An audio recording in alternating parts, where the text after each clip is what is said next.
Hi, my name's Tim. I'm a third-year rail traction linesperson apprentice at Queensland Rail. I'm doing a Certificate 3 ESI in rail traction.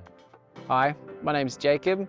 I'm a rail traction linesperson apprentice in my third year working for Queensland Rail. It's a 4-year apprenticeship. It teaches you all about the overhead traction network, which is essentially what powers the trains that operate on Queensland Rail's network. A lot of what we do involves a lot of rigging, a lot of assembling steelwork, and then a lot of consideration of the electrical aspects of the network. We operate machinery, we erect steelwork, we adjust the overhead network, which is going to ensure a smooth journey for the customers on the trains. We also provide safe access to the overhead for contractors that might be working on the network as part of Cross River Rail. In terms of training, you do a short-term block at TAFE, and then the vast majority of our training is done in a simulated environment through Queensland Rail registered trainers.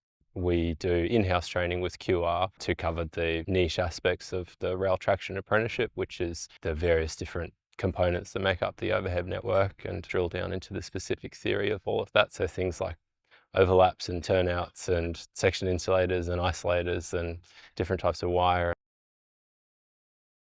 Every week's different. I find that I have been travelling throughout the network from as far as Varsity Lakes on the Gold Coast all the way up to Bundaberg. One day we might be working on transformers, installing new transformers, and then the following week we could be working in the city, working in the tunnels, replacing a conductor.